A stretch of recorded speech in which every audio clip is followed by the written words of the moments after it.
The Dave Hooker Show. A presentation of Off the Hook Sports. Objective insight, expertise, top guests. Available on YouTube, Apple, Spotify, and the Off the Hook Sports app. Download now for free. Also available on offthehooksports.com. I compute and obey. Now to Dave Hooker. Ready. Two things I don't believe in: hyperbole and predicting future success. That being said, this will be the best show you've ever seen.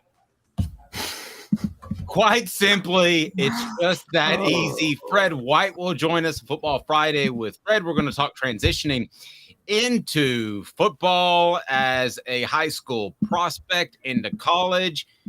We're also going to talk some baseball as those pesky Diamond Balls made it to the College World Series. We'll visit with John Wilkerson, the voice of the Diamond Balls. I think he's already in Omaha, and this cat's going there as well. It's our own Caleb Jarreau, who also happens to be the sports editor of a Daily Beacon, is a rising star and has done a fantastic job of covering recruiting, a big visit weekend. We're going to get to that as well. But he's about off to Omaha, and Jarreau played baseball and knows the LSU program quite well, being from that area. So we're looking forward to the preview. Caleb Calhoun, how are you, sir?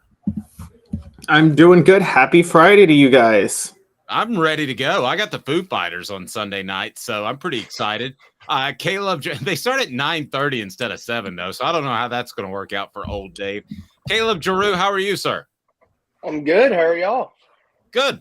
Fantastic coverage, recruiting. We will get to that. A big visit weekend.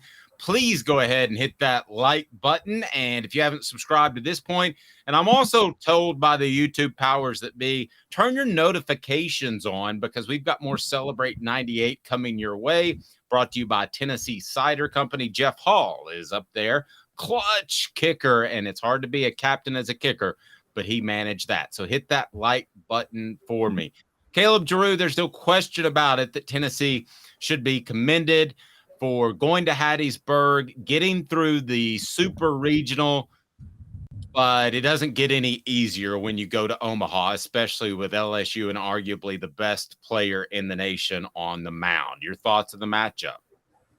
Yeah, Tennessee got a lot of people are talking about like if they should reseed when teams make it to Omaha, because Tennessee's side of the bracket is loaded. You've got Wake Forest, which is arguably the best team in the country, LSU, which is probably number 2 in the country, and then you've got Stanford, who defeated Texas and hosted their own regional and super regional, and then Tennessee on that side. And Tennessee gets to see the best pitcher in the country game 1. So the Vols only hit 205 in Hattiesburg against Southern Mississippi, and they're pitching. Obviously, yes, Tanner Hall is a good pitcher, and they put 4 on him, but besides that, Southern Miss really didn't have a lot of flashy names. So I really worry about them having to face Paul Skeens and seeing, triple digits all night with 3 pitchers thrown for strikes. And he leads the nation in strikeouts, and he's chasing Ben McDonald's strikeout record for a reason. So I worry about Tennessee in that ballpark and facing Paul Skeens, but we'll see what happens on Saturday night. There we go. And coverage of the College World Series is brought to you by Andy Mason, AndyMasonRealEstate.com. Save you thousands or tens of thousands of dollars. That's AndyMasonRealEstate.com. He's my realtor. Should be yours. Best prices and best service in the biz. It's just that easy. Calhoun? Jarreau, so who does this help? Because I know what you were talking about last week with Tennessee's offense, but obviously there were 2 rain delays because of just the disastrous weather. Well, I just pulled up the forecast in Omaha, and it looks like thunderstorms are in the forecast all afternoon tomorrow from like 1 to 11. So that's fine, though, Calhoun, as long as they're not in Manchester, Tennessee for Bonnaroo on Sunday night, because we just bought the tickets. It can rain there, and we can postpone that thing, but the Foo Fighters aren't hanging out. Sorry, Calhoun, go ahead. I'm not sure, Dave. I don't know if you know what you're getting into going to a music fest 3 days. Yes, this is. I don't know either. So, but Jarreau, if weather is off and on, do you think that hurts Tennessee's offense or helps it? In game 1, I'm not as sure it plays as big of a factor. So when you're facing LSU, their bullpen is not deep, but they have a couple pitchers who they can pull out in a rain delay. My worry is if you get in the game 2 or 3, it'll probably help Tennessee more than hurt just because of how many pitchers and arms they can throw out of a rain delay if the starter has to come out because of rain or anything like that. More so with Tennessee's offense is that ballpark does not play well for Tennessee's offense. They got some timely hits in Hattiesburg, timely hits in Clemson. Like Zane Denton's home run to keep the Vols alive in Clemson was a wall scraper, really. And if you look at Charles Schwab Field, that ball is probably caught not even on the warning track. And the ball does not fly in Omaha at all. So I worry that if they try to rely on the home run ball like they have in the past, that it might not play well for them. But as for rain, I really think until you get to game 2 or 3, it doesn't matter because most teams, and I assume LSU and Tennessee included, are going to throw their best arms night 1 and try to stay in the winner's bracket. So, given that fact, it's going to come down to Tennessee's pitching then, right? So how does Tennessee's pitching, how can they hold up against LSU's lineup? Andrew Lindsey got hit around by Southern Miss, but before that, he looked really, really good. And that's who I assume will pitch Friday night. And then obviously you have Chase Burns coming out of the bullpen in a closer role. He was throwing 102, 101 against Southern Miss with a slider that was moving 2 feet off the plate. So, I mean, their pitching is there. Just LSU has proven that they can hit good pitching. I mean, their lineup's hitting over 300. They have one of the top leaders in the country in RBIs. You have Dylan Cruz, who will probably win the Golden Spikes and be a top 5 draft pick. So not only will Tennessee have to put up with a lineup that consistently puts up 6, 7, 8 runs a game, you also have to face the best pitcher on the mound. And that's really why LSU has gotten to the point they're at this season and why they took 2 of 3 from LSU earlier, or took 2 or 3, from Tennessee earlier in the year. So if there were 2 or 3 Tennessee position players that you would point at that need to have a big game against LSU, because you're right, you stay in that winner's bracket, it changes everything basically. So there are 3 guys that are position players, not pitchers, that need to have a good showing Saturday night. Who would that be? Well, I think the bottom of the lineup has to produce at some point. So Cal Stark is obviously probably going to end up in the 9-hole again, your catcher.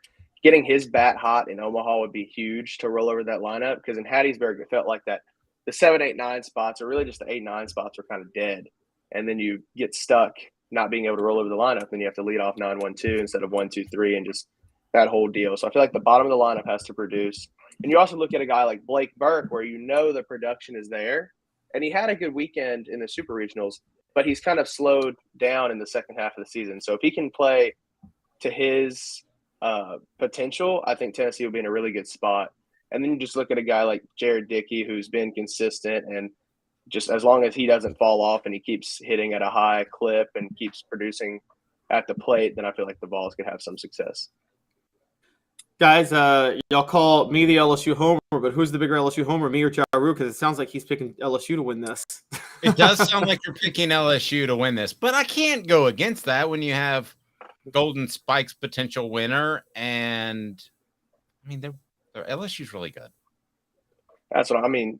I don't think anybody can beat Paul Skeens right now unless it rains in the 3rd inning and Paul Skeens can't come back. I think LSU has a pretty good shot to win this first game. Now, if the 2 match up in the losers bracket in a couple days and LSU is rolling out a bullpen game, then I'd probably pick Tennessee. But I don't think anybody can pick against Paul Skeens at this point. No, that's fair. Go ahead and click that like button. If you haven't subscribed yet, do that. Turn your notifications on. Let's grow this thing today because you should be excited. The College World Series. People have asked me for years, what kind of sports do you like? I like the sports where people go home crying or they go home with just incredible joy. And the College World Series is that. So I get excited for events like that. I think you can probably hear it my voice. Caleb, is this team, I know last year's Vols didn't make it to the College World Series, but is this team better suited from a mentality standpoint? Because they're not as cocky. They're not as vociferous in their confidence. Are they better suited to go to Omaha and have success than last year's group had they made it? I think more so they just don't have as big of a target on their back. There was no expectations for this team because you lost 8 defensive starters. So everything they've done from this point, and you've heard some of the players talk about it too, they're playing with nothing to lose. You go to Clemson as the 2 seed and their regional beat them. You go to Southern Miss, everybody isn't picking you to win. So it's really, there's no target on Tennessee's back and you're playing with nothing to lose. And any team with nothing to lose is very, very dangerous at this point in the season, especially in baseball. You know, you've been around this program a lot. You've covered them throughout this season. And I don't want to read too much into a couple of quotes, but I've read a couple of quotes that kind of speak to quiet confidence, which is the exact opposite of last year. Do you feel that kind of being around this team? Yeah, and I think it's more so just the personalities on the team. Last year you had a lot of guys like a Drew Gilbert who like to show a lot of emotion and stuff on the field, and you still have that this year with Christian Moore. But I would say he's probably the only one that really is as outspoken and emotional compared to last year's team. I mean, you look at a guy like Zane Denton, and yeah, he'll bat flip every once in a while, but it's nothing like we saw last year where they're walking, 45 feet down the line. And you think of like a Griffin Merritt compared to anybody else from last year's team, like a Trey Lipscomb who led last year's team. And it's just, I feel like it's more personalities, and then it's kind of contributed to a quiet confidence with this team versus last year's personalities contributed to a loud, outspoken, bat flipping team. And really, I mean, this team is second in program history in home runs. So it's not like it's not like they're not hitting the home runs. They're still hitting them. It's just the personalities on this team don't bode as much for the outspoken and loud and everything we saw last year. It is funny to think about. We're talking about Tennessee eking into the College World Series as almost an off year. I mean, it's not an off year. It's a sign of where the program has gotten to. All right, I want to get to the official visitors, but first, real quick, and fill this out on the message board. I want to hear your thoughts. They're going to build that Neyland Thompson bowling fan experience thing between Neyland Stadium and Thompson Bowling Arena. I've been told that means more potential arena shows in Neyland Stadium besides Kenny Chesney. Lord, nobody needs to see that again. But as far as one act you would like to see in Neyland Stadium, the correct answer is Metallica. But after that, who would it be? And I want to hear the message board, but first the Caleb's before we get to the official visitors. You go first, Calhoun. Since I was born, if somebody says Kendrick Lamar, I'm going to get physically ill. Kendrick Lamar is amazing. I saw him at Firefly a few years ago. He's an amazing performer. Give me your big. But I had already said Taylor Swift, so Okay, I'll give you some love on Taylor Swift. Not my style of music. What about you, Jarreau? I don't know. I really don't. I mean, the first thing that popped in my head was the Red Hot Chili Peppers because they only went to like the Braves Stadium and stuff like that. So I guess they could do Thompson Bowling. They're in Chicago for Lala. You want to roll? Not to Chicago. All right, we've got Bing Crosby, Lil Wayne. That's what Butch Jones said. Wow. And Nickelback on yes! our message board. Love Nickelback. Nickelback is absolutely the worst band in the history of man. You know what? The more people hate Nickelback, the more I love them. I just feed off the hatred of Nickelback, and I just love them. Right, you're like the Miami Hurricanes of the 1980s, is what you are. There's a 30 Nickelback and Avril Lavigne. I would see them in concert tomorrow. Oh my gosh! Official visitors. June is a big recruiting month. We now know that. So give me an idea of how big of a weekend this is. And I want to ask you about some guys one by one and run it down the list. Yeah. So, I mean, last weekend there were 2 official visitors, and this weekend you have 12. And the next weekend, I think we're talking 20 or so. So it just keeps getting bigger as we go through June. But this weekend will be pretty massive for a lot of guys who are fresh off of Georgia or Alabama official visits to kind of see Tennessee and hope that Tennessee can compete with those bigger schools. Well, let's go. Let's start out. I want to ask you about several guys that'll be in town and your thoughts on whether or not the Vols can land these guys. Williams Nwaneri, a big name, obviously, as you wrote on offthehooksports.com, 6'5", 250 pounds, defensive lineman. An interesting size there as he could grow into a defensive tackle, but sounds like an edge rusher to me. A lot of schools after him: Georgia, Oklahoma, Oregon, Missouri. What do you think of Nwaneri? He's a curious case because his first visit to Tennessee was in January, and I don't think very many people thought anything of it. And then he just loved Tennessee and loved Rodney Gardner, and now Tennessee is catapulted to like 1 or 2 on his list. So this weekend will be his official visit, and if he can continue to build those relationships, and if Rodney Gardner continues to recruit him heavily, I think we could see him at Tennessee. And obviously, you see Josh Heupel's Missouri connection still showing here, and there's a couple of assistants with very good Missouri connections. So I mean, he's the number 2 prospect in this class, and it really seems like a two-way battle right now between Tennessee and Oklahoma. And you saw some last weekend of Oklahoma trying to not, I guess, recruit against Tennessee. So Oklahoma sees Tennessee as the biggest competition right now. So I would hope, or I would think that Tennessee is probably 1 or 2, and this official visit will be very big to see if they can actually be 1. Jarreau, moving on, defensive lineman Kamarion Franklin is out of Lake Cormorant, Mississippi, which is in DeSoto County. For those who don't know, I grew up in Memphis. DeSoto County is right outside of Memphis. I have a lot of family who lives there. How is Tennessee kind of building a pipeline into that, trying to work on a pipeline into that West Tennessee tri-state region? You know, Memphis, Arkansas, Mississippi, right around there? I would assume so, just because of the fact that right now, I mean, you look at a guy like Franklin, like how big is the draw to Ole Miss or Mississippi State right now? Like, yes, Lane Kiffin is building and they have momentum at Ole Miss, but still compared to Tennessee, I mean, it's a pretty easy competition there. And then you look at, I mean, Arkansas has some recruiting power, but not much. And then, I mean, Missouri is kind of a joke. So Dave loves that. well, Jarreau just got a raise. So realistically, Franklin, it seems like Tennessee is a pretty high contender for him. He's also going to officially visit LSU and Auburn. So, I mean, even looking at those schools, you're still not seeing your Mississippis, your Arkansas, your Missouris competing for him. So I feel like the higher prospects in the West Tennessee area, like you said, are priorities for Josh Heupel and his staff, and specifically trying to keep Tennessee kids in Tennessee. And when you think about Memphis, it's super far away, but it's still in-state recruiting. So I feel like that is a priority for them. Yeah. What the hell is a show me state anyway?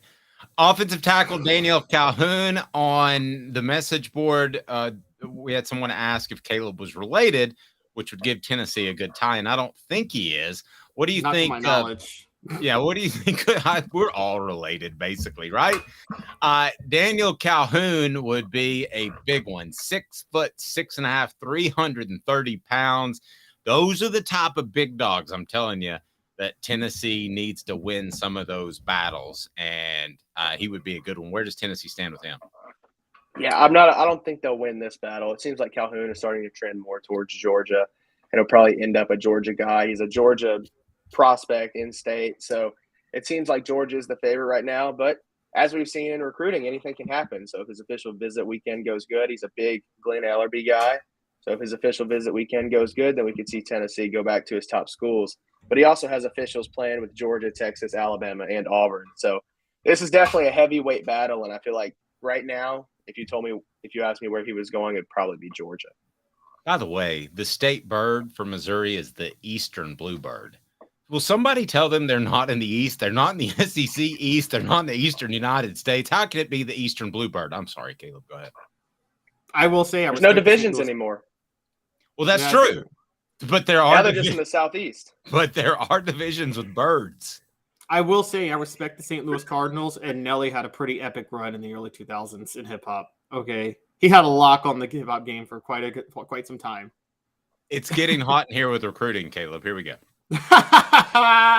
And by the way, guys, take a look at Daniel Calhoun. I don't think it's possible that he and I are related. I'm just going to say. So yeah. Anyways, okay. Moving on. Josh Heupel does have Florida ties, and they need some help in the secondary. So let's talk about quarterback Kai Bates. What do you think Tennessee's chances are for him? Yeah, he's a name that's kind of recently been trending towards Tennessee. He received an offer in March during his first visit and kind of locked in an official visit that same weekend. So he's out of Edgewater High School in Florida, like you said, and he's officially visited Alabama, and he's also going to officially visit, Florida State. So he's 6'1.5", 180 pounds. He's a top 150 prospect.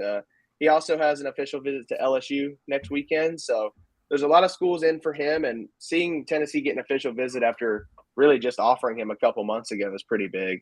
I think Tennessee has some work to do, but they have the whole weekend to do it. So we'll see what happens. Braylon Staley, wide receiver, Aiken High School, South Carolina. Tennessee has had success in Aiken even before you were born, Jarreau.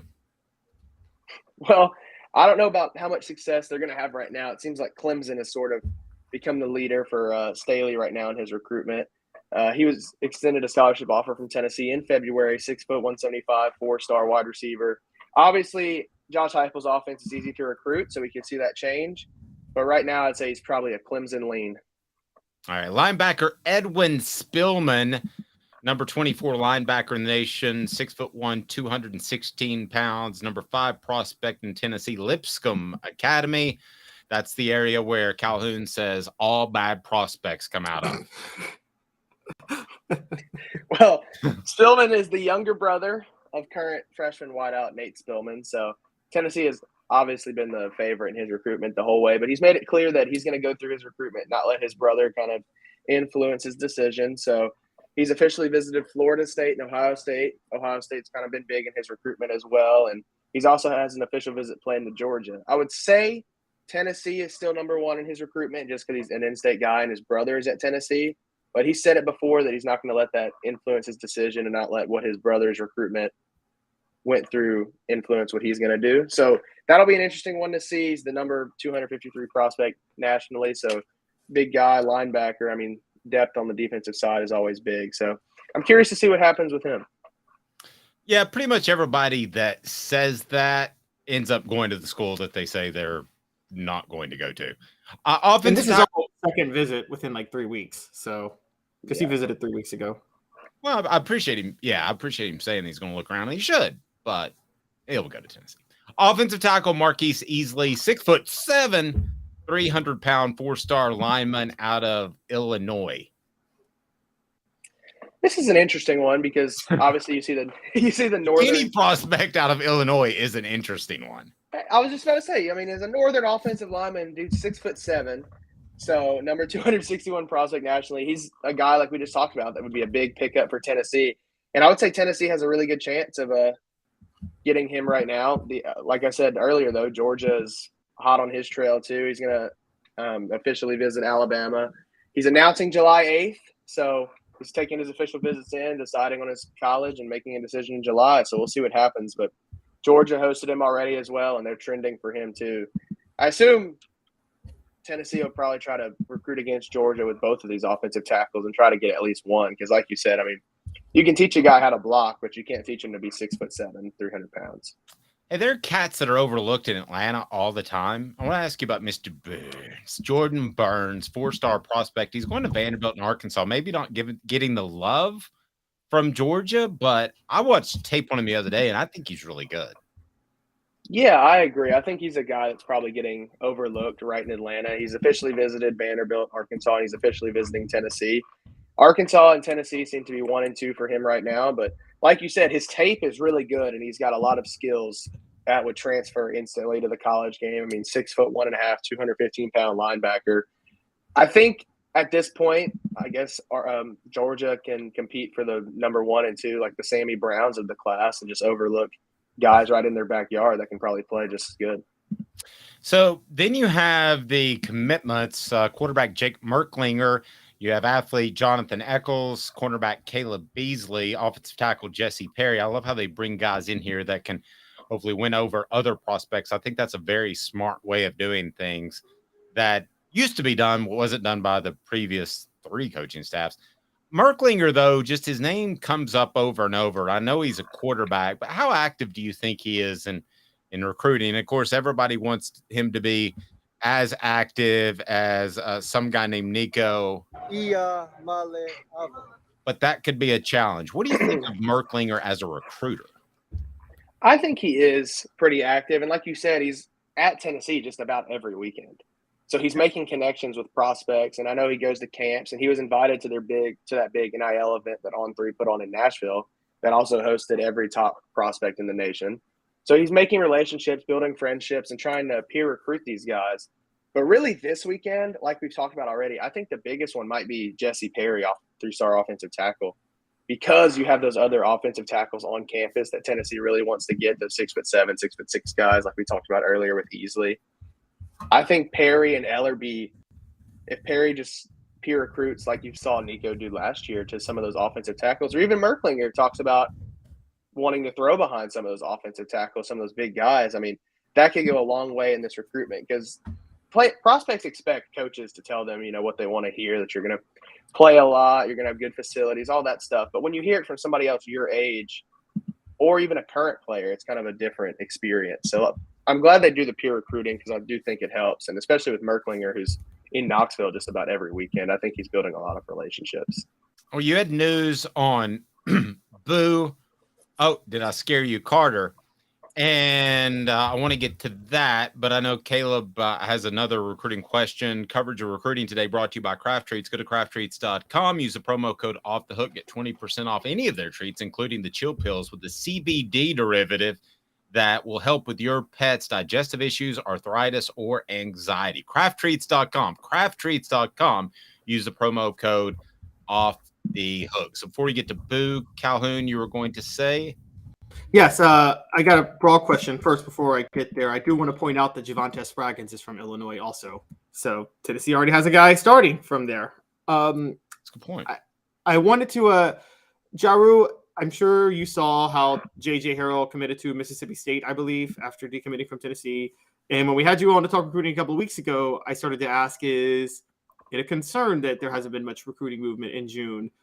And it was early, so we said, let's give him some time. I still say, and Dave does too, that this is the most important recruiting month of Josh Heupel's tenure.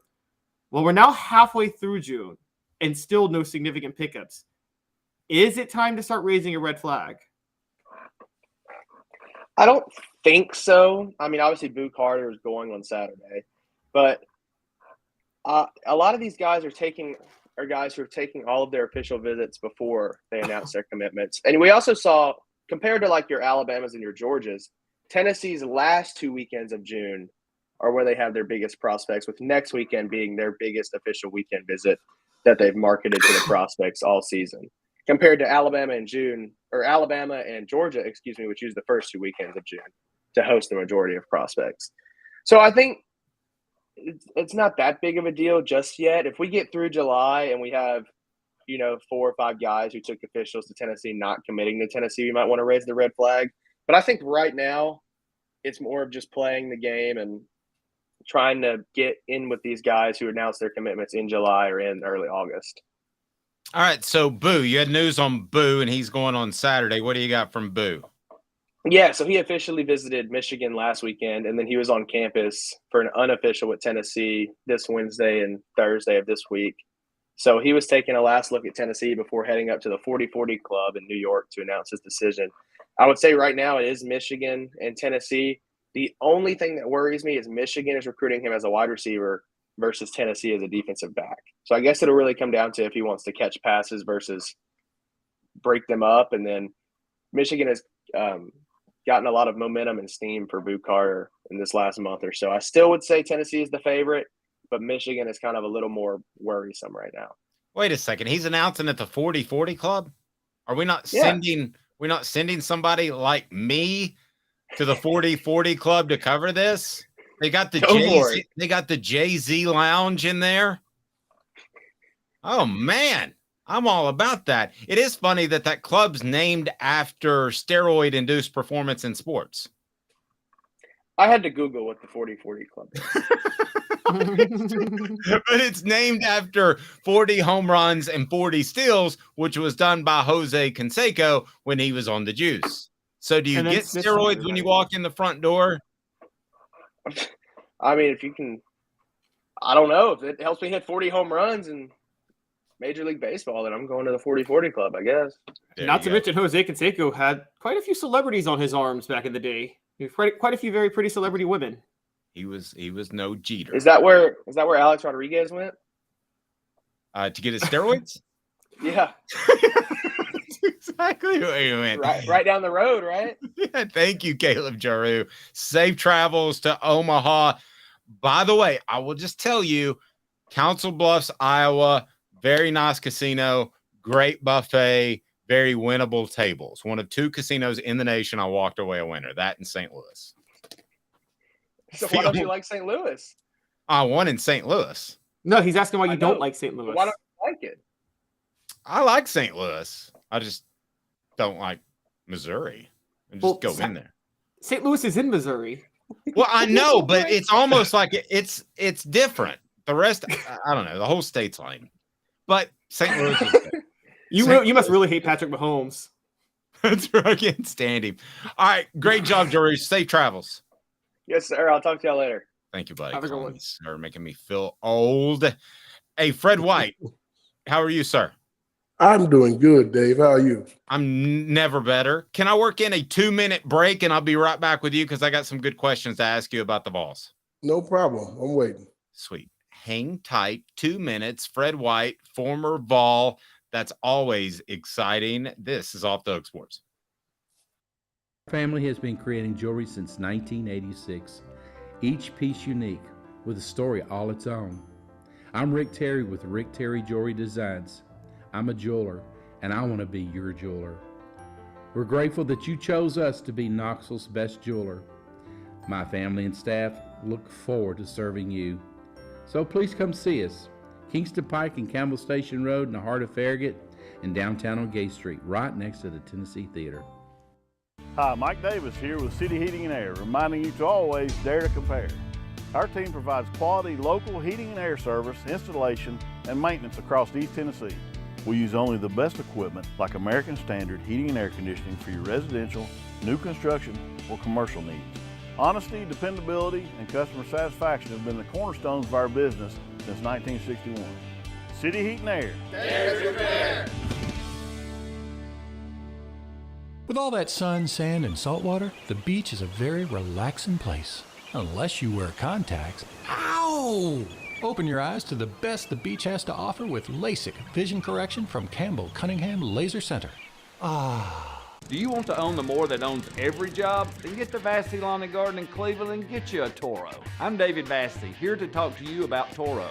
With a Toro Zero Turn, you'll get more out of every minute and you'll reach the finish line faster. At Vassy's, we like to say, no matter if you're mowing 3 acres a week or 11 lawns a day, homeowners and business owners alike find confidence in equipment they can trust from top to bottom. Vassy Lawn and Garden, Highway 60 North in Cleveland. Man alive, it's worth the drive.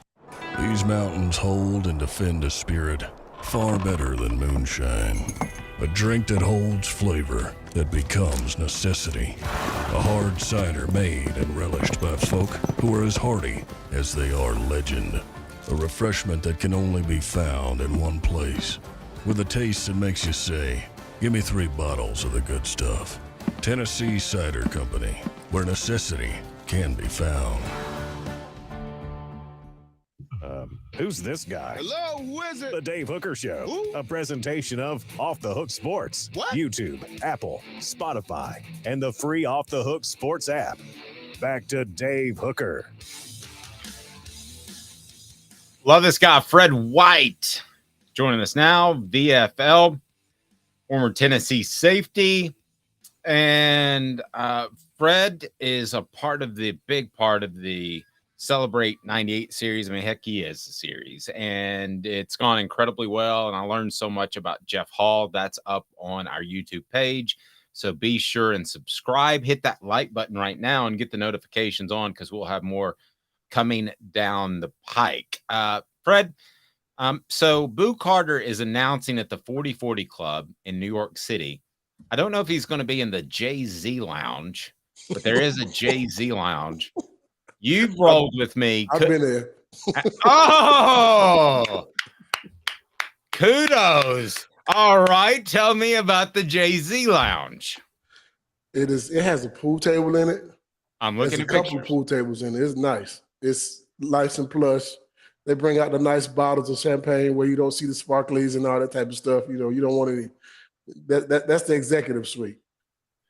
Nice. All right. That's pretty cool. Do you think I could roll into the Jay-Z suite and, fit in? Usually, security takes you up to the Jay-Z suite in a whole nother, elevator or back steps. We don't want them to be taking you out of the place. Okay, so security guards are good for two things: get you in the VIP and get you out of the club. All right, so there are a couple of things I want to get to, and kind of a big picture recruiting question right off the top, because I was thinking of you and the influence that Georgia prospects had in Tennessee in the 90s and into the 2000s.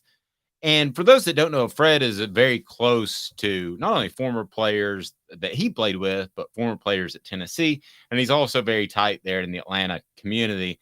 And I'm just curious, there's some other things I want to get to, but how different is Tennessee viewed right now by Atlanta area prospects than maybe it was just a couple of years ago? Is there a significant difference? Complete difference.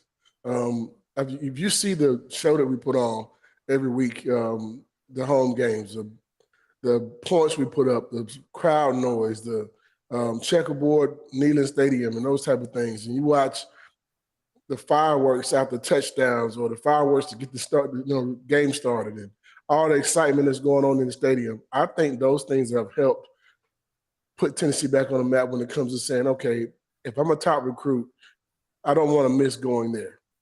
Let me at least go check it out because it looks so good on TV. And if you come actually see it in person, it makes a big difference. But not only that, it's what we did on the football field the last couple of years. And I think last year made people realize one thing. Okay, they're back. They're at least back on top with a new coach. They got something that's innovative. They got something that's could be, sports changing for the University of Tennessee. They can start winning championships again. They're actually in the conversation. So I think that's going to be big for us. Not to mention, you got two other teams coming into the SEC next season, Oklahoma and Texas. So you get a chance to play on an even bigger stage, even bigger than what it is right now, by adding two marquee teams like that. So I think Tennessee is right where they need to be when it comes to being highlighted by recruits. I think everyone kind of circles that moment that Tennessee sends them a letter now. Fred, as a defensive player coming out of high school, would you have looked at Josh Heupel's offense and the fact that you're going to have to play 80 plays on the flip side because he's running 80 plays on the offensive side? Would you have looked at that as a negative at all? Dave, I'm one of those guys that you might not ever want to ask that question to. I want to play with competition. I want to go out there and get it in. If I got 80 plays, that means I got 80 plays to get a tackle, get a knockout hit, cause a fumble, or get an interception. My whole thought process has always been, well, as a team with us in 1998 and the guys I played in the 90s, our rule was if they can't score, they can't win. So I don't care how many plays you're playing. Go out here and compete. If I can shut you down for 80 plays as a receiver and I'm playing DB, man, I'm going to talk trash about it the whole time. And it also looks good on film. Let me turn this over to Caleb Calhoun, who is a big fan of the R. Kelly Lounge. I'm about jail because that's where he's at. I don't want to go anywhere with all guys. I'm sorry. You can go to R. Kelly's Lounge as much as you want to. I don't like orange jumpsuits. I like orange jerseys. All right, sorry for that intro, Caleb. Go ahead. I mean, Fred, I was going to ask. It's funny because you're seeing Josh Heupel's offense.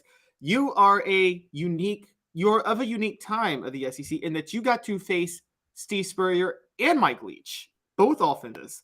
So curious, having observed Josh Heupel's offense and having faced Steve Spurrier's offense and Mike Leach's offense. Now, I know Florida was tougher than Kentucky because Florida just was actually Kentucky. I know that. But so throw talent to the wayside, okay? Throw talent to the wayside. Assume that the talent was all even between the three. Which one do you think would be the most difficult to defend against?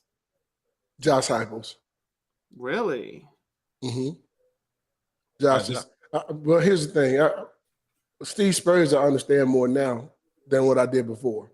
The one thing I do understand about Steve Spurrier's offense, it was about getting the ball to a spot as opposed to being exactly on time with the ball and those type of things. I think also they knew what we were running. We ran quarters. He ran quarters beaters. Those are things that you do as a coach, to show that, okay, if this team is a quarters team, what offense can we run against them that makes them look average, really? If you're a team that runs cover 3 and cover 1, you can run route beaters. And this was Steve Spurrier did those things. When it comes to Mike Leach, he just had a game plan and said, okay, we're going to do this, and this. Get the ball out in the hands of our guys real quick and real fast, run a fast-paced offense. They're running shorter routes, trying to get the ball out of the hand and timing routes, those type of things. If you put your hands on the receivers, it throws off the timing of the routes, which makes, if their quarterback is going to hold the ball and not go to this first or second read, it makes their offense not work very well. So with Josh Heupel, it's a different thing because you got RPOs. You can run the ball now out of the same set that you would pass that ball out of. Same formations, those type of things. And then you look at, they bait you into jumping routes. They bait you into jumping routes, then they also they'll make it to where you make a mistake. Whenever you make that one mistake, boom. He takes what you give him, and if you give him a big play, he's going to take the big play and they're going to hit it. And they're going to go fast. I think Johnson's would be the harder one to go against because you run the ball a lot out of that set as well. It's pretty interesting. I thought you might have it second to Spurrier, but no. Spurrier had elite talent, guys like Fred Taylor, Jaquez Green, and those type of guys. Travis Taylor. You talk about guys who can go out and get the rock. You also had a guy who won the Heisman Trophy. I can't think of his name, but Danny Wolfel. So you're looking at guys who were very talented, and they had a coach who understood the game. So yeah, I look at it as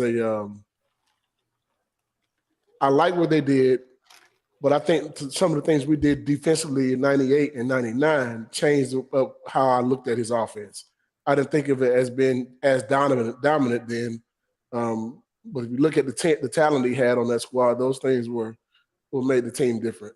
Well, not to get too terribly sidetracked, because there's something I want to get to about incoming players, but was there a moment, or when did you feel like you kind of figured out Spurrier's offense? I'm not going to say we figured it out, but we understood the concept. They run a lot of corners and slats and double curls at different levels. He was trying to get his guys in space where space was in zone defenses. He would run the same route on the same side. Say, for instance, you had a slot guy and a receiver on the outside. That means you have two receivers on one side, and then you have a tight end also on that side. And these two guys are off the ball. They'll all run curls at a different level, which means you couldn't cover it because you didn't have anybody underneath the other routes. Meaning your linebacker may have to drop underneath the curl from the tight end, and then your safety may have to drop underneath the curl from the slot guy. It leaves your cornerback wide open with a one-on-one situation on the comeback route. If he misses that route, it's touchdown. So Steve knew how to get things on different levels. And I'm not going to say we figured it out, but we understood the concept. I got a Peyton question that popped up on the message board. Portions of the program brought to you by City Heating and Air Conditioning. CityHeatandAir.com. Might not need a new unit. If your AC goes out in this hot weather, might just need a part or some coolant, and you're good to go. CityHeatandAir.com. 50 years in Tennessee. Integrity matters. Some others don't have that. So let's just say, for instance, that Tennessee plays Texas one day, which is going to happen. And let's just say, for instance, that a guy named Arch Manning is the starting quarterback at Texas. Who's Peyton Manning rooting for? Arch Manning. I thought so too. Why is that? That's his nephew. Why wouldn't he root for his nephew? He may not be rooting for the University of Texas, but he'll be rooting for Arch. I guarantee it. It's true, because Archie rooted for you guys when y'all played Ole Miss. I remember, in 96 and 97. That time y'all played in Memphis. That was a very. Why wouldn't he root for him? Well, now I'm with you there, but I'm curious. So, do you root for him to have a great game, or you do root for Texas to win, or ideally would he go like? I don't know exactly how Peyton would do that, but I would root for if my nephew's playing the quarterback for the other team. I'm rooting for my nephew. I'm sorry, but I'm going to be rooting for my team also. I may not root for his team, but I'm going to root for my nephew to do well. It's my nephew. I mean, that's your blood.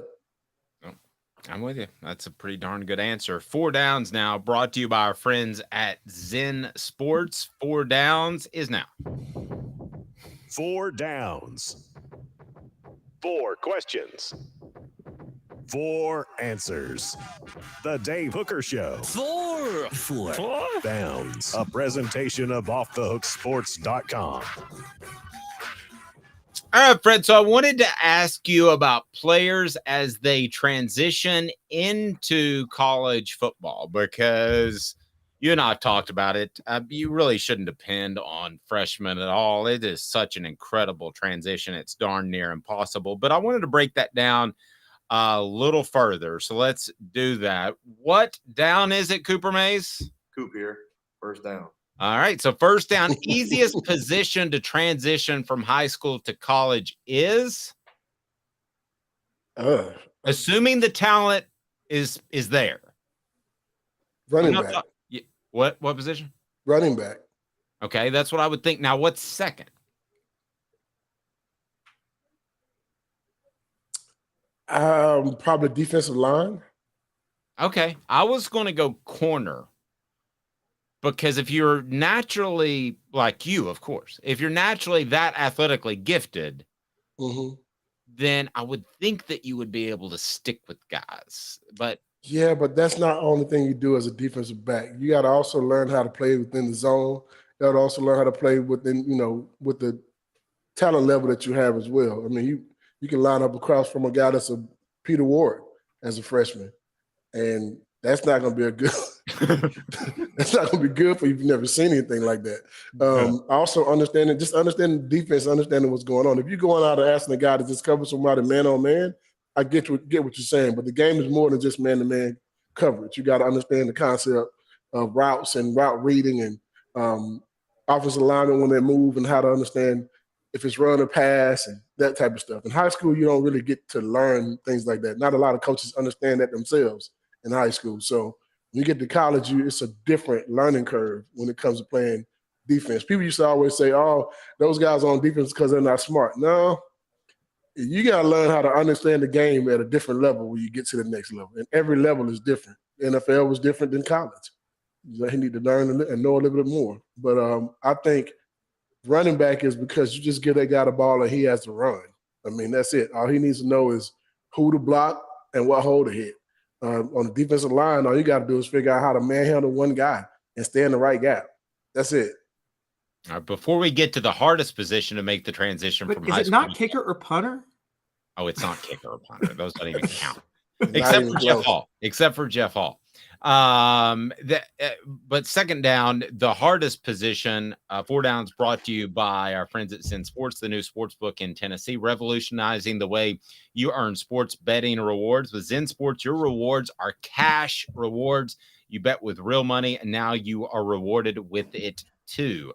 Earn a whopping 5% cash back as a welcome bonus for your first 15 days when you sign up with the code HOOKED.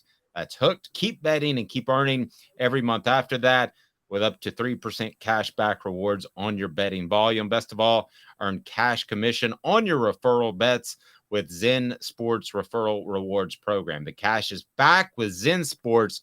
Doing it right. Download the app today. Use the promo code HOOKED. So what down is it, Cooper Mays? Cooper Mays here. Second down. The hardest position to make that transition, Fred White, is? I would say the 2 hardest positions to make the transition, one is going to be quarterback, for one. You got to understand everything the defense is doing, understand your blocking scheme, and also most of the time your quarterback is who sets your protection. So sometimes if an offensive lineman misses a block, a lot of times that call came from the quarterback because this is what he saw, to be able to point out those guys. So, I mean, I look at it from a standpoint of offense quarterback. On the defensive side of the ball, safety. Because you're the quarterback of the defense. You got to understand what your D-line is doing, your linebackers are doing, what formation they come out in, get the checks right. You're doing the same thing on defense as a quarterback is doing. So I think those are the two hardest positions to transition to. All right, so we're going to have Caleb's going to take over for third down, and Cooper Mays reminds us of the down. Tennessee center Cooper Mays here, third down. Thank you, Cooper. Yeah, so Fred, we obviously know about the Jamal Lewis making the very, very seamless transition to college and having All-American talent as a freshman. Among guys you played with, or maybe even guys you didn't, who's a freshman that you would say had the fastest transition to college football from high school? The only person I ever saw was Jamal Lewis. So there's no second? There is no second. No. That's pretty easy. Coop, what down are we on now? SEC center Cooper Mays here, fourth down. All right, so we move on to fourth down. Who did you not believe in back in your playing days? You saw him as a freshman, and you're like, that guy's not going to be a player. That changed your mind in the most dramatic fashion throughout his career. Is there any one guy that you looked at and you're like, I don't think he can play, and it turns out he was really, really good? No, I don't know of one. Most of the guys who came could play. And, most of the guys that came when I was in school, they were all the top player in their state or one of the top players in their country or whatever. So most of the guys who came on campus, I felt like they could play. I mean, they all showed us something in practice. I don't know of one guy that came in and was like, I don't know if he's going to make it. Because usually the guys will show you a flash real early. Somebody, they'll either be their guy or you can see them in the weight room or just watch their work ethic. You'll find out real quick if a guy has it. If a guy doesn't have it, you'll know very quick. And usually those guys didn't last long and they just left. Okay, can you tell one little story of it that came up in the Celebrate 98 thing? So there's a guy named Brian Darden, and I remember Jimmy Himes saying at the time that he was going to be Tennessee's next great tailback, and I don't think there was much questioning his talent, but he kind of came in with a mouth a little bit that ostracized him from his teammates. What do you recall about Brian Darden showing up on campus? And don't smile. Look at you. Well, because Brian Darden a good friend of mine. I know. That's my dude. I know. He would tell you the same thing I'm about to tell you now. He probably should have kept his mouth shut when he got on campus. I'll tell you that in a heartbeat. But Brian Darden, with all due respect, though, Brian Darden was the number 2 running back in the country behind the guy that went to Kevin Falk that went to LSU. So they were the top 2 running backs in the country, and everyone in the country wanted Brian Darden. So when he came to Tennessee, we felt like he was going to be a home run hitter. He was in my class. He ended up going to Fork Union.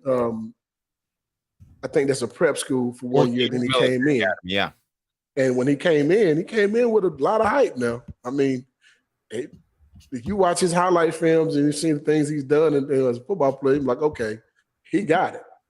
He walked in, he looks the part, he works out hard, he's fast, those type of things. And one thing, though, you don't come into the University of Tennessee, our locker room was different. This is where you have leadership.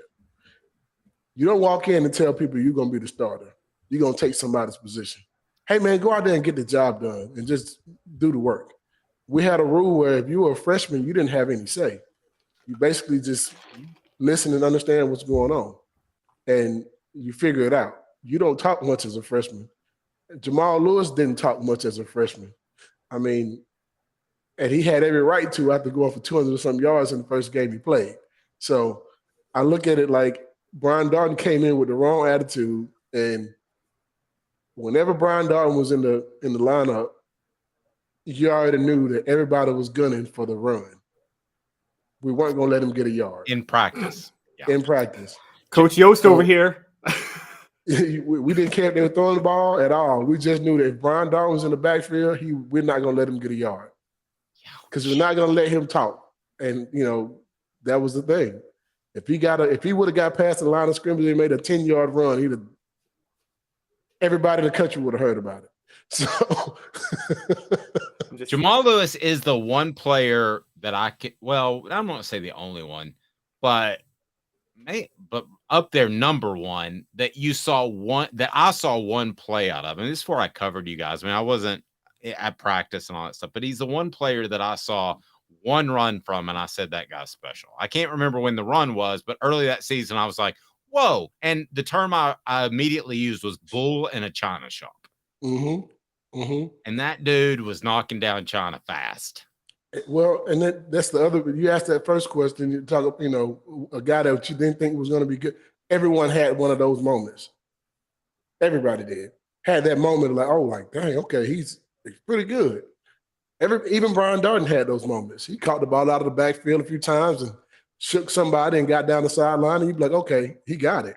You know what I mean? But it wasn't many that I saw that just didn't have it, because that means you weren't really going to be. I mean, I doubt that you would have signed with us if that was the case. We were signing top 2 and 3 classes at that time when we were in school, so we weren't bringing in guys who were duds. No, you were not.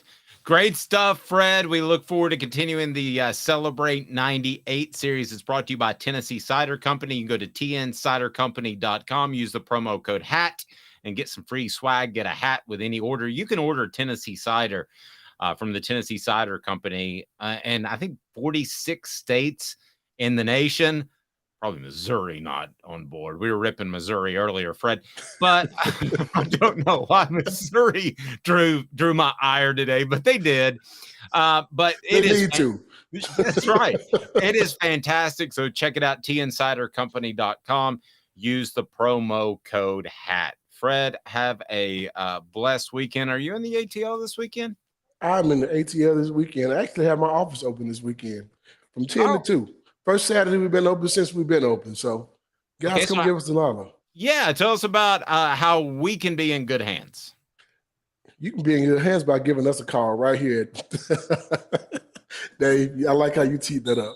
You can be in good hands right here with us. Just give us a call at 770-381-0367. Myself or my wonderful staff will be ready to help you to answer any questions that we can for you. Just give us a call, or also look us up on any social media network, Twitter, Facebook, Instagram. It's Fred White Allstate. You can also just Google us. If you don't want to talk to us, you can get a quote by yourself right on our website. You don't want to talk to Fred. Get that Darden story, that Brian Darden story. Fred, have a blessed weekend. We appreciate you, buddy. Oh, you have a good one, Dave. Yeah, go Vols, baby. Have a good one, Fred. Thanks, man. Fred White, a Football Friday with Fred. 2 minutes and the best voice of all of sports. It is John Wilkerson. I saw that look, John. I saw that John rolled his eyes when I said that. I saw that.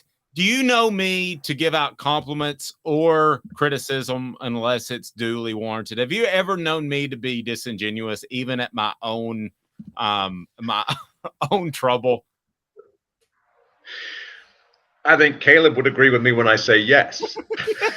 I mean, you always know where you stand with me. John Wilkerson is the best voice of college baseball and beyond. Can we take a 2-minute break? You know how this biz works, John. Absolutely. 2 minutes. John Wilkerson. Stay tuned. And Craving Wings South North Shore location, where we've heard people say that you can get the best wings in East Tennessee. Pero ¿quién es este? El número 87, Jacob Warren. I'll just do 6 of my sauce 87, please. Imposible, señorita. Dale 6 más. Look at these wings. Perfectas, deliciosas, fantásticas. Man, I don't know what you're saying, but it sounds awesome. How do you say fresh, never frozen in Spanish? Frescas, nunca congeladas. Make your way to Craving Wings and get you 6 más. But what was funny about Kate is we were a full continuum of care at that time. We had detox, we had inpatient, we had outpatient. So we were doing a lot of the things that we do now. But now we just do them so much better. It's really a simple program, but we're complicated people. I am what I am, and now I got to do something about it. You can take your life back. Call Cadis today. Got cataracts? We can fix that. Never miss another moment. With a little help from Doctors Campbell, Cunningham, Taylor, and Hahn. at cctis.com. Do you want to own the more that owns every job? Then get to Vassey Lawn and Garden in Cleveland and get you a Toro. I'm David Vassey, here to talk to you about Toro. With a Toro Zero Turn, you'll get more out of every minute and you'll reach the finish line faster. At Vassey's, we like to say, no matter if you're mowing 3 acres a week or 11 lawns a day, homeowners and business owners alike find confidence in equipment they can trust from top to bottom. Vassey Lawn and Garden, Highway 60 North in Cleveland. Man alive, it's worth the drive. Our family has been creating jewelry since 1986, each piece unique with a story all its own. I'm Rick Terry with Rick Terry Jewelry Designs. I'm a jeweler, and I want to be your jeweler. We're grateful that you chose us to be Knoxville's best jeweler. My family and staff look forward to serving you. So please come see us. Kingston Pike and Campbell Station Road in the heart of Farragut and downtown on Gay Street, right next to the Tennessee Theater. What the? What was he thinking? Release the hounds. The Dave Hooker Show. Keep cool. A presentation of OffTheHookSports.com. John Wilkerson joining us now. You can hear him from 6 to 9 on the Sports Animal, as he is also the voice of the Diamond Balls. And John, where are you right now? Are you already in Omaha? Yes. Arrived on Wednesday. The team was home for 26 hours. It landed at 2 o'clock on Tuesday after winning the Super Regional at Southern Miss, and then left at 4 o'clock on Wednesday. And I mean, they hit the ground, got here that evening. Then they had a practice yesterday as part of the open practice where the public could attend. Each team got 1 hour on the field at Charles Schwab.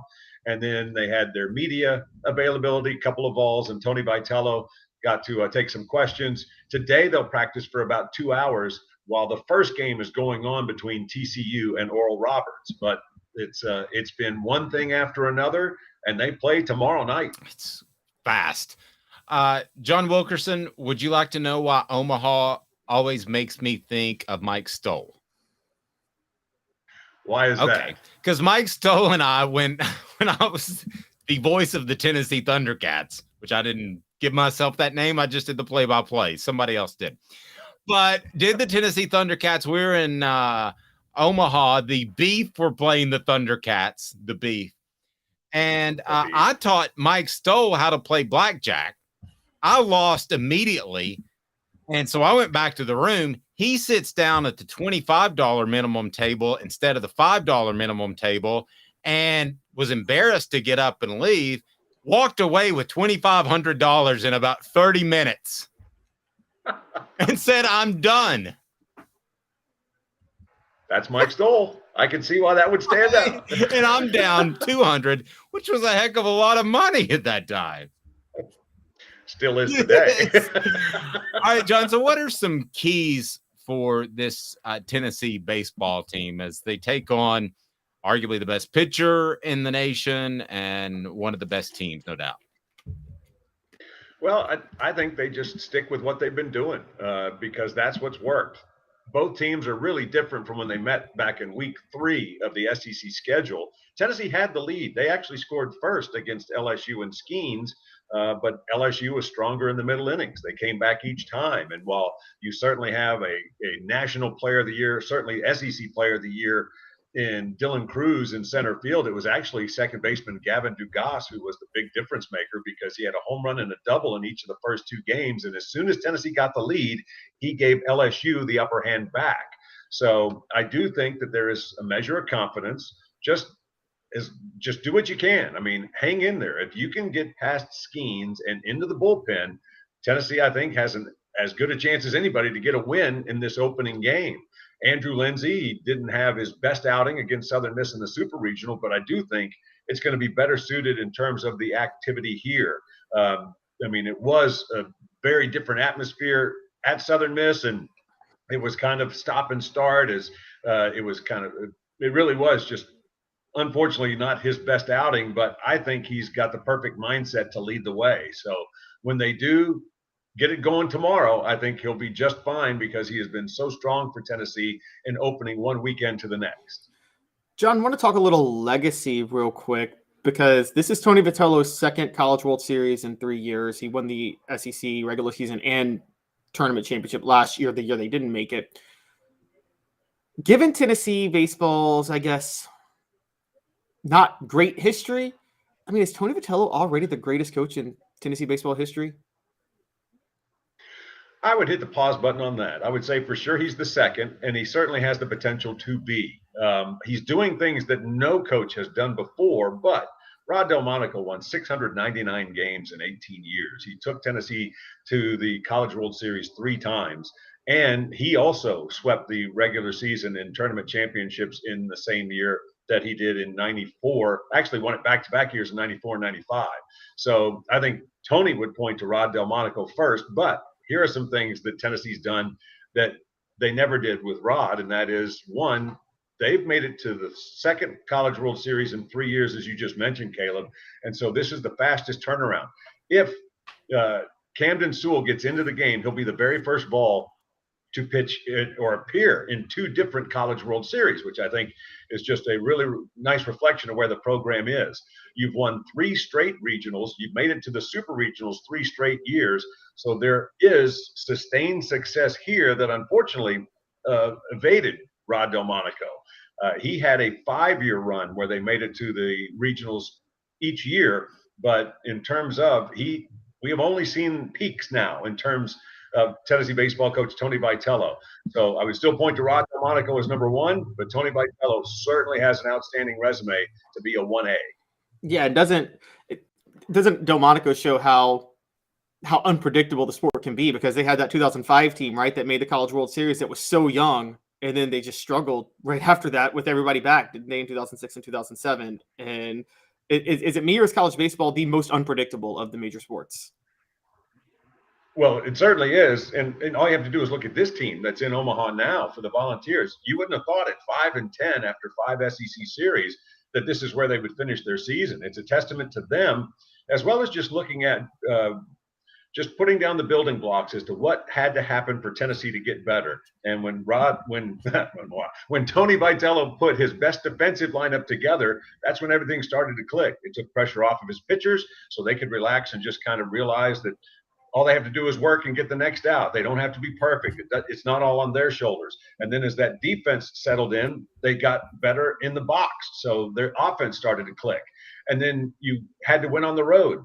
This is the 5th straight week that Tennessee's been away from Knoxville, but they won at South Carolina. They did have the short stay at the SEC tournament, but they went back to South Carolina, won the Clemson Regional, and then went to Hattiesburg and took the Super Regional there against Southern Miss. So Omaha is the 5th straight week for Tennessee to be on the road. And it's the first Tennessee team that ever made it to the College World Series without a single win in the postseason in Knoxville, which is also really significant in terms of the accomplishment. John, I know it's a smaller sample size, and you mentioned Delmonico 18 years, but it felt like Rod Delmonico would field a great team every 4 or 5 years, and then maybe struggle a little bit, and then field a great team, and it was just kind of up and down.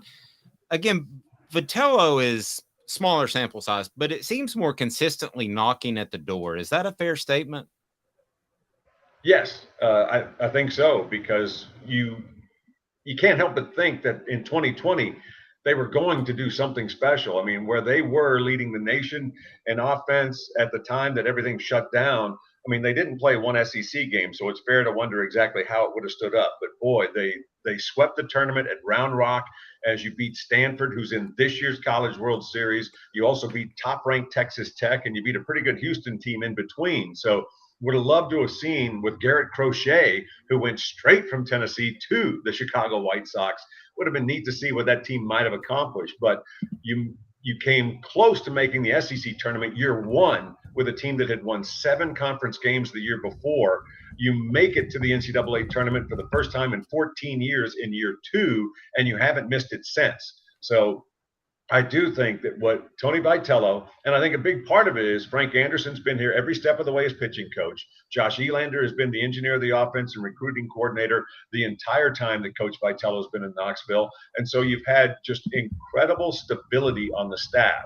And even though there were some hiccups this year with the team struggling and stumbling out of the gate, you just have to give this staff, as well as the players themselves, credit for working through it, because they've earned the opportunity to fix things. And while they started out as a preseason number 2, I don't think they were ready for that kind of ranking because they replaced all 8 defensive starters. And I mean, that's beyond significant in terms of just, first of all, a new crew coming together.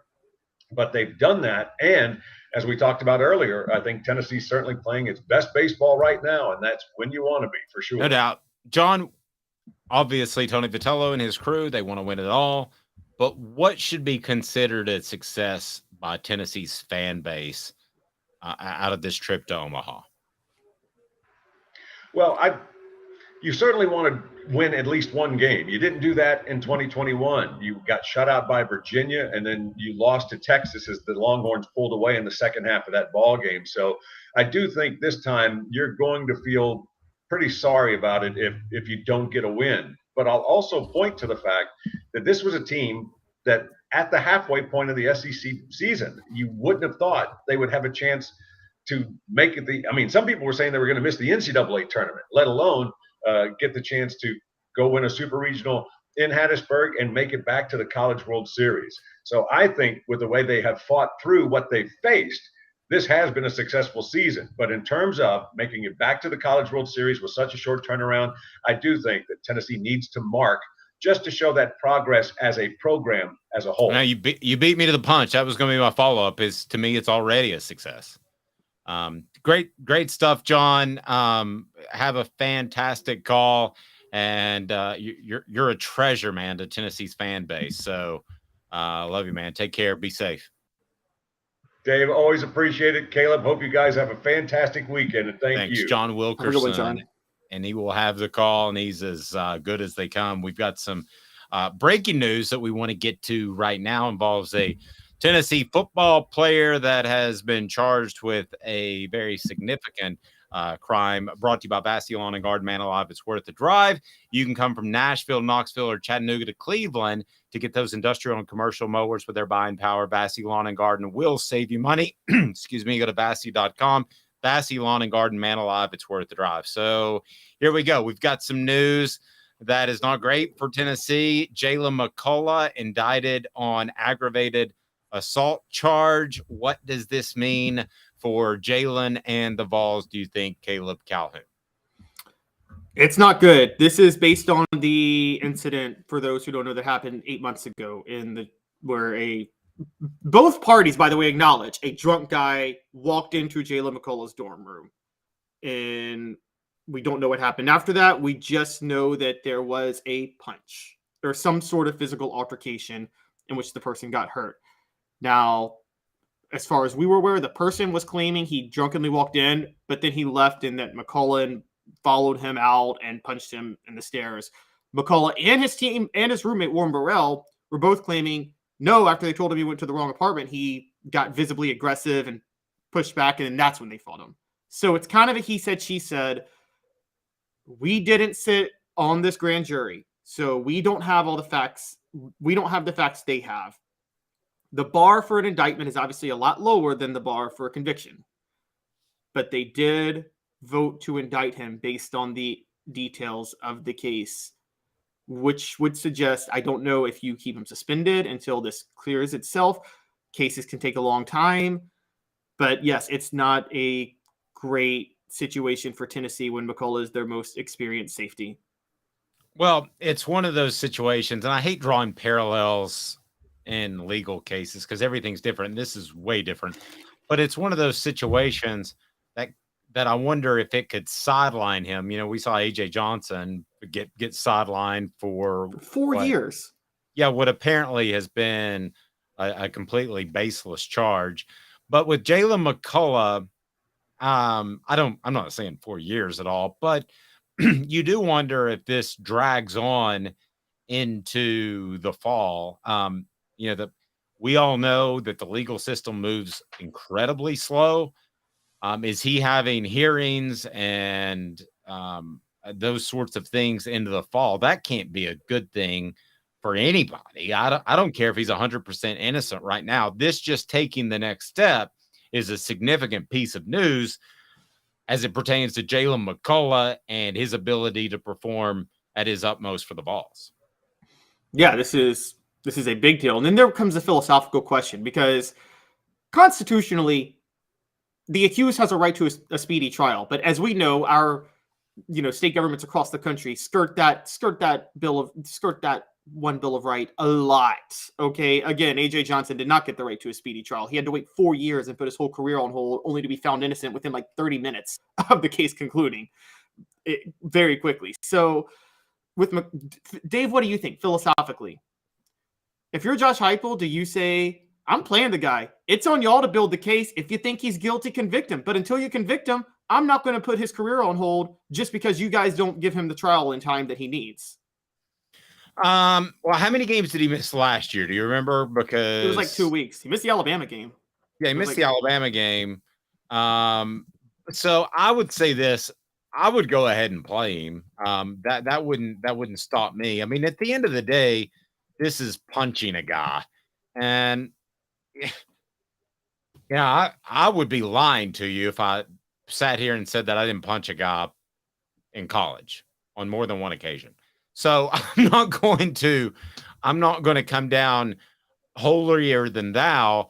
And I definitely would have punched a guy if he'd have walked into my girlfriend's room. Now, the gray area is, Caleb, how far did he follow him out? How drunk was the guy? Did he say, hey, man, you're in the wrong room, and the guy immediately left? Or did he hang around and say, hi, your girlfriend's hot, or something like that? I mean, the amount of gray area could fill Albert Einstein's head. So, I mean, I don't know how this shakes out.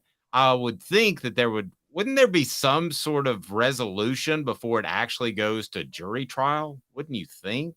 You would have thought, but maybe, again, maybe this is a McCullough situation where he doesn't want to settle because he feels that he did nothing wrong, and he wants to make the point that he did nothing wrong. And so, I mean, I can't fault that. I can't blame him for that. Now, on the message board, Rocky Top Tom says, there is no philosophically. If I'm coach, I don't want this mess anywhere near the program at all. Don't care about fault. Don't care about context. If I'm coach, I care about the program. I respect your opinion here, Tom. I do. But I don't think it's right to sideline a guy's career for something that could be very, very defensible. I don't know how defensible it is, and evidently there's enough gray area where they're going to pursue the charges. But Caleb, I mean, this could turn into a lot of different things, and I do think it's important to point out, what are they supposed to say? But McCullough's defense has said absolutely innocent. Those are the words they used. So they are digging their heels in the sand. You typically wouldn't do that unless you felt really good about your case. It could be posturing, but typically when I've seen lawyers use those type of terms, they feel really, really, really good about their case. Yeah, and DAs are different across the country. I don't know if Knoxville has the same DA that was there in 2014, but for people that question You're whether or referring not to the AJ Johnson case? Yes. Well, but that DA had look, we don't know what happened with AJ Johnson, Mike Evans. I think it was Mike Evans. Maybe not Mike. There was another player. We don't know what happened with AJ Johnson, the other player and that girl. Nobody does. Only they know. What we do know is there wasn't a shred of evidence, and there was going to be an easy acquittal, and the DA still brought the case and spent 4 years on the case. That was an obvious case that they were going to lose. They were obviously going to lose that case, and they still spent 4 years on it.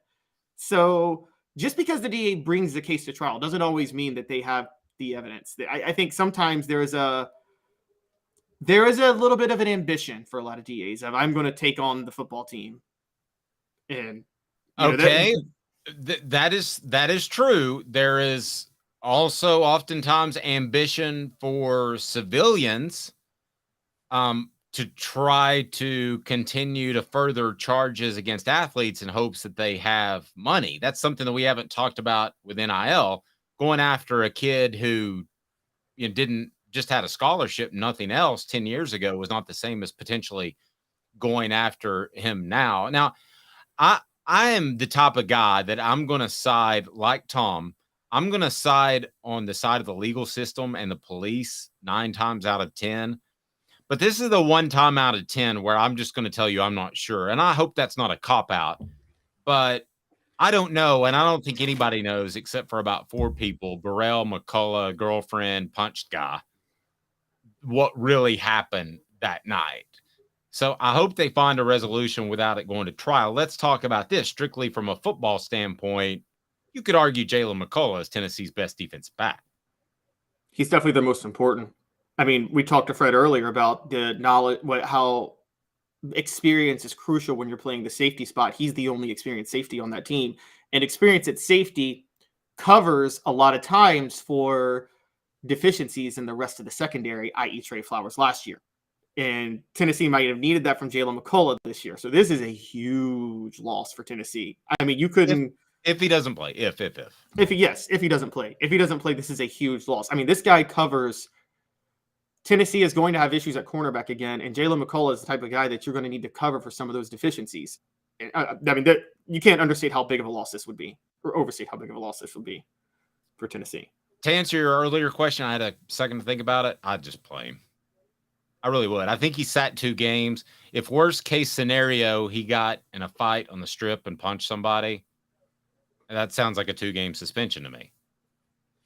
Yeah. I mean, my thing on this is, as long as the person isn't seriously physically injured. I think it was it Tony Franklin, the defensive tackle, and Tony McDaniel. Tony McDaniel, excuse me. And I combine him and Abreu Franklin, I think. But Tony McDaniel punched a guy, and the guy's jaw was broken. And I thought Tennessee was too soft on him. It is the punch, it is the action, but also what happens from the action is a factor. How injured are you? And by all accounts, the guy got hit in the head, but he also was severely injured. It's a different situation. Tony McDaniel, that was an intramural basketball game. It's where you do the punch matters. If McCullough punched a drunk guy who came into his apartment versus you punching somebody in an intramural game, I mean, totally agree. But you would agree too that the broken jaw is worse than a bloody lip, right? Absolutely. I mean, broken jaw, you're eating through a straw for the next 6 weeks. Travis says if I'm Heupel and I sincerely believe his innocence, he's going to play, do what's right. I agree with that.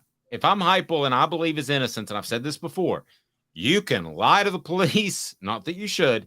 You can lie to your lawyer, you can lie to everybody, but if you lie to your head coach, you've just really messed up your career. So there is always the understood rule that you don't lie to the coach. You tell him what happened. As long as he's done that, yes, I have no problem playing him whatsoever. So if I believe he's innocent, he's going to play. But if I believe that he's only partly guilty, like he maybe walked him down 3 or 4 steps and punched him, I'm going to play him too. Does that make me a bad person? No. Because the guy could have turned around and said, listen, jackwagon, I'm not, it was an accident. You're an idiot. Why don't you go bleepity bleep, bleep, bleep. And then, at that point, you're pretty mad about not only him walking in your girlfriend's apartment, but also him cursing you. Again, this is all hypothetical and speculative. But if that happens, in my younger days, I would be apt to punch somebody. And let's break this down too. Like, okay, let's just think about this for a minute. What's more likely to be true here? A drunk guy. Look, I've been obnoxiously drunk. We all have. But a guy who we know he was drunk. He admitted himself he was drunk and walked into McCullough's apartment. So what's more likely? A drunk guy escalating tensions because he's drunk and feels like he can, or a football player who stands to lose everything, chasing a guy out of his apartment down a flight of steps. Like, which one is more likely to be true? I'm with you. Usually when I have a problem with a drunk guy and he walks away, that's the end of it. I'm like, good, he got away from me. I don't go re-engage with him. Tom and I didn't completely agree throughout the show, but there's his latest post. We definitely agree on that. Don't lie to coach or grandma. Them's the rules. That's absolutely right. Thank you, Tom. Even though we didn't agree, great give and take there. He's Caleb Calhoun. I'm Dave Hooker. I'll give you a review of the Foo Fighters next time I see you. This has been a presentation